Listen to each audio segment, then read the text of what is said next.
안녕하세요. 푸디 제니입니다. 오늘은 푸디 제니의 식품연구소 2탄, 식품을 개발하는 연구원, 그 중에서도 제가 맡았던 초콜릿 개발 연구원이 하는 일에 대해서 말씀드리려고 합니다.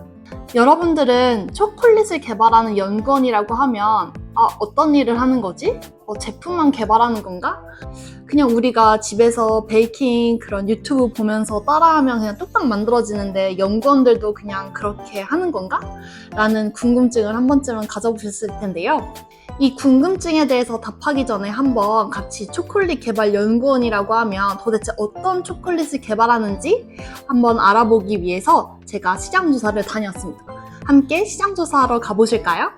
자, 우리가 초콜릿 마트에 가면 이렇게 초콜릿 섹션이 있습니다.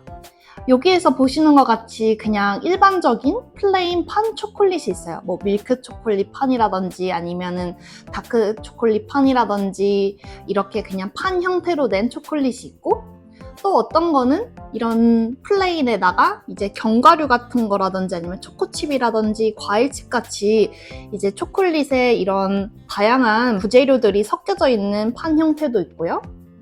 그리고 킨더 초콜릿이라든지 키캣이라든지 이런 부드러운 크림이 들어가 있다든지 아니면 비스킷이 들어가 있는 형태의 쉘 타입의 초콜릿이 있습니다. 그리고 옆으로 가보면 이런 스니커즈라든지 초코바 안에 누가라든지 카라멜들이 들어있고 그걸 코팅한 그런 바가 있고요. 그 다음에는 이렇게 땅콩이라든지 아몬드 같은 것들을 이제 코팅한 이런 아몬드 볼, 땅콩 볼 같은 코팅 볼 형태가 있습니다. 카카오 함량이라든지 아니면 색깔에 따라서 화이트 초콜릿, 밀크 초콜릿, 다크 초콜릿 같은 것들도 있고요. 그리고 이쪽으로 넘어오시면 빼빼로 같은 그런 비스킷에다가 초콜릿을 입혀놓은 초코 과자 형태도 있습니다. 자, 우리가 지금 마트에서 다양한 초콜릿의 형태를 보고 왔는데요. 이러한 초콜릿을 만들기 위해서 각각 우리가 갖춰야 된 그런 물리적 조건들이 다 달라요. 그래서 1차적으로 초콜릿을 개발하는 연구원이 하는 일은 이런 초콜릿 타입에 따라서 어떠한 물성을 갖춰야 되는지, 그런 각각의 원료에 대해 이해를 하고 공정에 대해 이해를 하고 이러한 판 형태를 만들려면 최소한의 유지 함량이 어느 정도 있어야지 몰드 안에 쌌었을 때 이게 쫙 퍼져나가는 정도, 이런 물성 같은 것들. 그리고 만약에 초콜릿이 너무 유지 함량이 높으면은 우리가 유통하는 중에 온도 조건이라든지 습도 조건에 의해서 금방 이렇게 막 문드러지거나 녹아 없어질 수도 있으니까 그러한 유통 조건을 고려해서 어떤 유지를 쓸지, 그리고 유통되는 기간 동안에 이 초콜릿이 본연의 맛과 형태를 유지해야 되거든요. 그렇게 하기 위해서는 유지가 이렇게 온도 변화에 안정적인지, 우리가 초콜릿 가끔 녹았다가 다시 굳으면 겉표면에 막 하얗게 일어나잖아요. 그거를 이제 부름 현상이라고 하는데, 이게 유지가 용출돼서 굳어서 그 유지가 겉에 하얗게 보이기도 하고, 아니면 초콜릿이 녹았다 굳으면서 설탕 같은 결정 같은 것들이 이제 겉표면에 이렇게 다시 굳으면서 하얗게 그렇게 나타나는데, 소비자들은 딱 그런 초콜릿 보면은 뭔가 막 상한 것 같다, 막 곰팡이 쓴 것 같다, 이런 클레임이 들어오기도 하기 때문에 이런 유통 조건에 따라서 초콜릿이 최적의 상태의 맛과 그런 모양을 유지할 수 있도록 우리가 유통기한 시험 같은 것들도 연구원들이 하고요. 그리고 아까 보셨듯이 안에 뭔가 견과류라든지 이런 것들이 들어가는 것은 초콜릿이 우리가 거의 유지잖아요? 근데 이제 견과류에도 유지가 있어요. 그 견과류 유지랑 초콜릿 유지가 가끔 이게 막 잘 안 어우러져가지고 그게 또 이제 부름처럼 나타나기도 하고, 또 견과류는 바삭해야 되는데 초콜릿의 그런 유지가 견과류에 침투되면서 이게 뭔가 눅눅해지기도 하고, 이런 다양한 조건들을 고려해서 어떠한 아몬드 사이즈라든지 아니면은 아몬드가 너무 물어지면은 아몬드를 그럼 코팅된 아몬드를 써야 되나? 이런 것들을 검토하기도 하고, 함량이 또 원가랑도 또 관계가 있고 중량, 어떤 그런 공정에도 영향을 미치기 때문에 이런 것들을 이제 다 고려해야 되는 것들이 이제 연구원들이 해야 되는 일입니다. 그래서 우리가 제품을 사서 제품을 들여다보면은 좀 재미있는 현상들을 발견할 수 있게 되는데, 초콜릿 바 같은 경우에도 사면 이제 스니커즈라든지 가나초코바라든지 이런 것들의 이제 밑면이라든지 윗면에 보면은 물결무늬라든지 밑면의 그런 모양들이 다 다른데, 이게 그 제품들이 생산되는 공정 라인의 벨트의 그런 형태라든지 아니면 바람을 쏘는 방향이라든지 이 바람을 어느 쪽에서 이제 쏘고 하는지에 따라서 그런 제품의 형태들이 다 다양하게 달라지고요.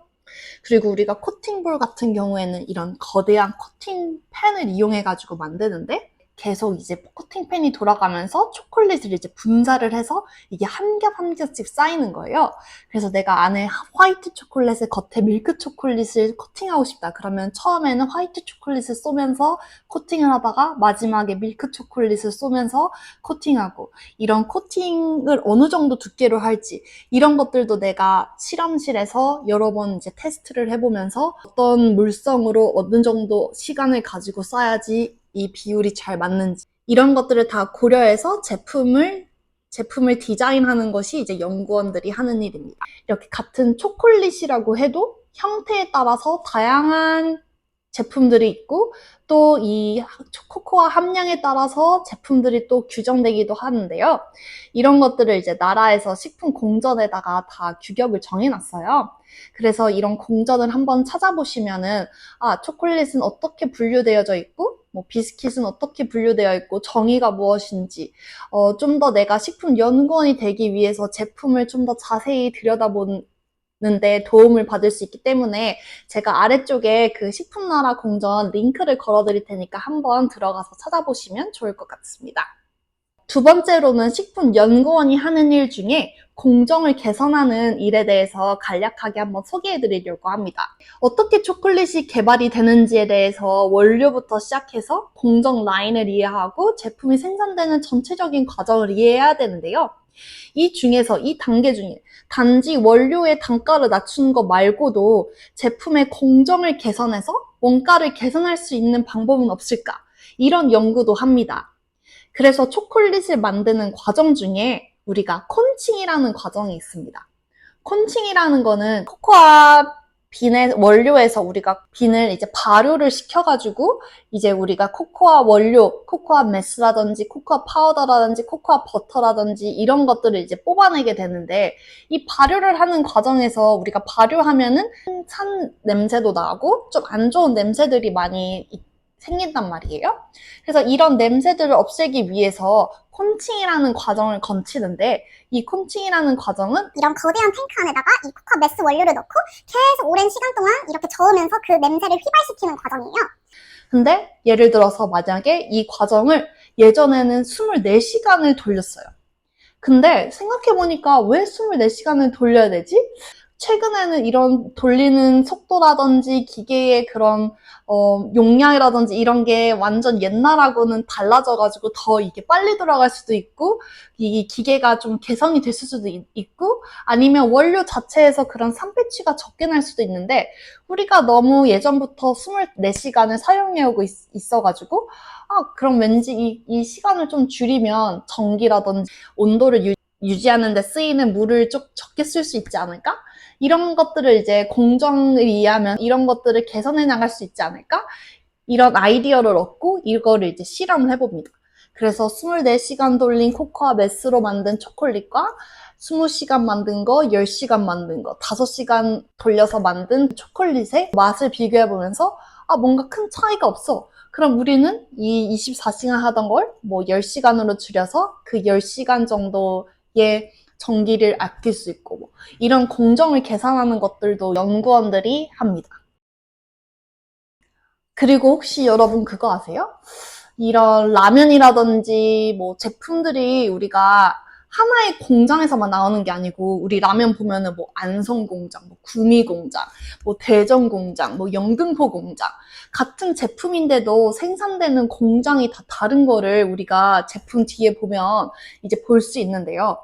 같은 제품도 다른 공장에서 생산이 되면 맛이 조금씩 다릅니다. 날씨 온도에 따라서도 우리가 빵을 구울 때 10분 굽던 걸 비가 오는 날에는 15분 구워야 될 때도 있고, 이게 온도라든지 아니면은 그런 같은 설비라도 누가 이제 조작을 하느냐에 따라서, 그리고 우리가 제품을 뭐 10kg 생산하는 거랑 20kg 생산하는 거랑 그런 조건에 따라서도 이 맛에 영향을 미칠 수 있기 때문에 연구원들이 또 해야 되는 일 중에 하나가 맛의 품질을 일정하게 유지시킬 수 있는 그런 공정 조건들을 또 세팅을 해야 됩니다. 그래서 연구원들은 굉장히 바빠요. 제품도 개발해야 되지, 그런 제품이 공장에서도 똑같은 맛으로 생산되는지 확인되기 위해서 출장도 가서 점검도 해야 되지, 만약에 문제가 있다면 다양한 방법으로 이제 또 실험도 해봐야 되고, 최고의 제품이 생산되기 위해서 항상 바쁘게 이제 움직이는 게 이제 연구원들이 하는 일입니다. 그래서 오늘 제가 조금 장황하게 이제 연구원들이 하는 다양한 일들에 대해서 말씀을 드렸는데요. 저도 식품 연구원이 되기 전에는 그냥 마트에서 사 먹는 그런 초코파이 하나, 초콜릿 하나, 이게 그냥 오븐에 구워내는 거 아니야? 이렇게 생각만 했었었는데, 제가 연구원으로 일을 하다 보니까 와, 여기에 엄청난 과학이 집중되어 있구나, 엄청난 연구원들의 노력이 집중되어 있구나, 이 제품 하나를 이 유통기한을 가지고 만들어내기 위해서 정말 다양한 실험들을 했구나, 막 그런 것들을 느끼면서 이제는 제품 하나를 먹더라도 이거에 대해서 되게 가치를 되게 느끼면서 제품을 많이 사 먹습니다. 여러분들도 식품연구원이 꼭 되셔가지고 이런 다양하고 재밌는 경험들, 그리고 내 손으로 만든 제품들이 시장에 깔렸을 때 느껴지는 희열도 한번 느껴보셨으면 좋겠습니다. 오늘도 후디 제니의 식품연구소 채널을 봐주셔서 감사합니다. 그럼 다음 영상에서 만나요. 안녕! 구독과 좋아요 꼭 부탁드립니다.